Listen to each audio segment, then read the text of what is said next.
Lusia missed the last bus. The cold bit her skin as she stood alone at the deserted train station. The digital clock blinked. 12 o'clock a.m. She checked her phone, no signal. A strange man stood by the tracks, face hidden under a hat.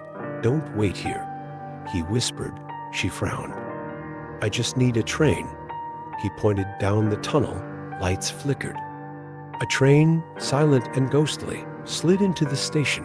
The sign above read, "Unknown line, no train is scheduled." Lusia muttered. The doors opened anyway. She hesitated, then stepped inside. Behind her, the man vanished. The doors slammed shut. The station faded into fog, and the cursed hour began. The train's interior shimmered like smoke. Seats were dusty, yet undisturbed. Lusia walked down the aisle, heart pounding, and no one else. Not even a driver. She sat by a window, clutching her backpack. Outside, darkness swallowed the world. Then the lights dimmed. Whispers echoed through the empty cabin, faint, distant, calling her name. She turned. Nothing. A child's laughter drifted past, then silence. Suddenly, the train jolted forward. She rushed to the door. It wouldn't open. The windows blurred, showing strange places. A burning field, a frozen clock, a crying woman. Lusia backed away, trembling. Then she heard it again, clearer. "Lusia," a whisper from right behind her. Lusia spun around. A girl now sat 3 rows behind her. She looked about 13, in a pale dress, face hidden beneath long black hair. "Who are you?" Lusia asked, inching closer. In a reply, the girl stared forward, hands folded. Then she smiled, too wide, too wrong. Lusia gasped. The girl vanished. Where she sat, a photo appeared. It showed Lusia, sleeping in her own bed, but someone stood over her. The girl, heart racing. Lusia turned the photo. Words were scrawled on the back. "You boarded. You belong." Suddenly, laughter erupted from every direction. Not human laughter, something broken, echoing. The train sped up. Lights flickered red. Seat 9 was now empty again. A soft chime echoed. A glowing door appeared mid-car, shimmering like a mirror, drawn by fear and curiosity. Lusia stepped toward it. In the reflection, she saw herself, but older, sad, hollow-eyed. "Don't open it," her reflection mouthed. Too late. The door swung open. Lusia stumbled into a room unlike the rest, brighter, warmer. A fireplace crackled. Her childhood drawings were pinned to the walls. On the couch sat her mother. She smiled. "Come here, sweetie." Tears welled in Lusia's eyes, but her mom had passed years ago. She took a step, then another. A hand grabbed her shoulder, pulling her back. The warmth vanished. She was back on the train, alone again. A scream erupted in the distance. Lusia turned.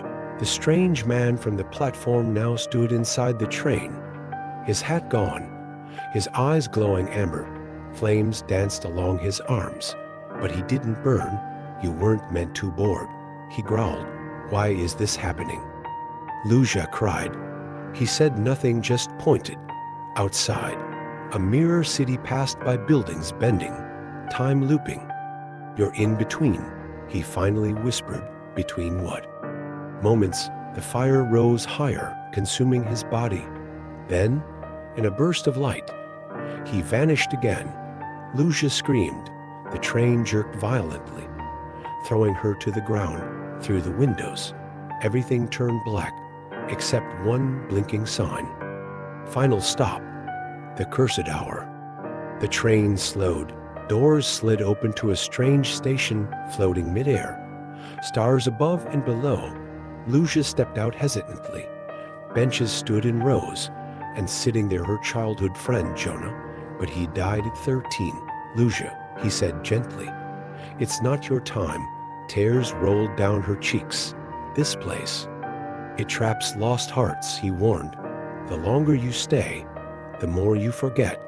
She looked down. Her fingers flickered like static. "I want to go home."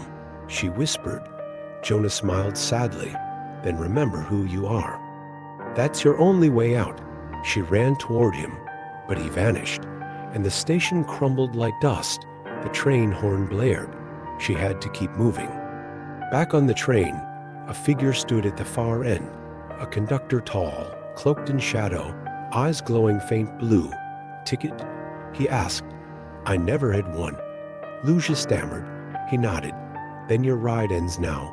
Chains slithered from the ceiling. She ducked, ran, doors slammed shut ahead. Why me? She cried. The conductor stepped forward. You looked into the hour. Few do. Few return. What is it? A moment stolen from time. A test. She backed away, breath quick. If I fail? You fade. Her hands flickered again. He reached for her, then paused. You still remember your name. Run. Lucia didn't ask twice. She bolted through the next car. The lights behind her shattered. The train stopped, but outside wasn't a station, it was fog. Endless, swirling fog. She stepped off onto nothing. Shapes moved in the mist. Whispers rose, familiar voices. Lucia, her teachers, her friends, her father, they all called, comforting. She turned, saw faces smiling in the fog. They beckoned her forward. Tears filled her eyes. Home, she stepped closer. The mist wrapped around her arms, soft at first, then cold. Suddenly, the smiles twisted. Voices turned to growls. Hands grabbed her ankles. She screamed, pulled back. Then a hand yanked her into the train. The little girl from seat 9. She just said one word. Choose. The girl led Lucia to the final car. A massive clock stood at its center, gears ticking backwards. Around it, fragments of Lucia's memories.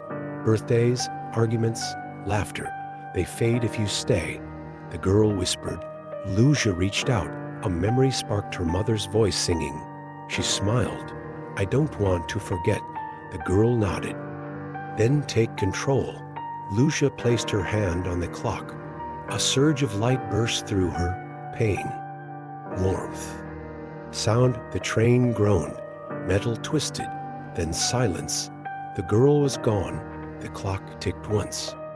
Forward. Light poured through the final door. Lucia walked slowly, body whole again. The train hissed to a stop at the same station where it began. Midnight. Fog cleared. She stepped off, alone. Everything was still. The sign now read. Welcome back, Lucia. She turned. The train was gone. But she still heard it far away, always moving. She pulled out her phone, signal, messages from her mom. Tears fell. She was back, but she would never forget the hour she vanished each night since. She hears it again, a whisper through the wind. You returned. But the hour always comes again, and she waits to see who boards next.